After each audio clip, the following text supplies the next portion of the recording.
उलमा को गालियां देकर, उनकी पुरानी पुरानी किताबें निकाल कर, उनके एक के फतवे दूसरे के खिलाफ इस्तेमाल करके आवाम को इन फतावा के बारे में कुछ नहीं पता था। आवाम तो छोड़िए, उलमा को नहीं पता था। मैं अपने बारे में बताता हूँ कि एक किताब के जिसको देवबंदी हलकों के अंदर जिसकी शोहरत है और जिसके बारे में ये कहा जाता है कि ये उलमाए देवबंद के अकायद हैं, ये किताब है अल मुहन्नद अलल मुफन्नद। किताब का नाम हमने बचपन से सुना है, लेकिन कभी इस किताब को पढ़ने की नौबत नहीं आई थी, इस किताब को कभी पढ़ने की तौफीक नहीं हुई। यहाँ तक कि इंजीनियर ने इस किताब का नाम इतनी मरतबा लिया कि मैंने सोचा कि भाई आखिर इस किताब को खोल के देखें इसमें है क्या।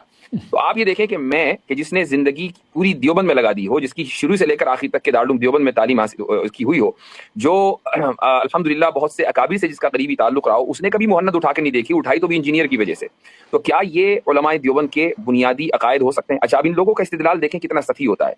वो किताब का टाइटल दिखाएंगे आपको, कवर, उस पर लिखा होगा यानी अकायद उलमाए देवबंद। देखो ये उलमाए देवबंद के अकायद इस पे लिखा हुआ है। भाई वो किसी नाशिर ने, किसी कुतुब खाने वाले ने किताब को चलाने के लिए यानी अकायद उलमाए देवबंद छाप के उसने चला दी और किताब चल गई। आप उसको ये समझ रहे हैं कि ये ऑफिशियल कोई किताब है उलमाए देवबंद के अकायद के ऊपर मुश्तमिल। ऐसा नहीं है।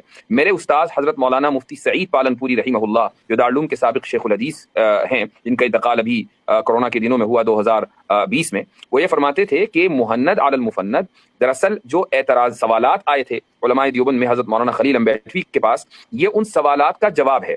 उन सवालात में से कुछ सवालों का ताल्लुक फुरूई मसाइल से है, कुछ उसूली मसाइल से। तो इनमें फुरूई मसाइल भी हैं, उसूली मसाइल भी हैं, और इसमें दलाइल नहीं है, बस उन्होंने अपना मौक़िफ़ जिक्र कर दिया है। वरना अगर आपको उलमाए देवबंद का जो असल मनहज है कि उनका मनहज क्या है, वो अकीदे को कैसे समझते हैं, अशाइरा के ताल्लुक से उनका क्या नुक्ता नज़र है, मातुरिदिया के ताल्लुक से उनका क्या नुक्ता नज़र है, फुक़हा के ताल्लुक से, मुहद्दिसीन के ताल्लुक से उनका क्या नुक्ता नज़र है, इसके लिए अगर आपको कोई किताब पढ़नी है तो ये है हकीमुल इस्लाम कारी मोहम्मद तैयब साहब रहीमहुल्लाह की। इस किताब का नाम है उलमाए देवबंद का दीनी रुख और उनका मसलकी मिजाज। ये किताब पाकिस्तान में भी छपी हुई है, अंग्रेजी के में कुछ चैप्टर्स इसके ट्रांसलेट हो चुके हैं, अरबी में मुकम्मल मौजूद है, उर्दू में मुकम्मल मौजूद है, ऑनलाइन मिल सकती है।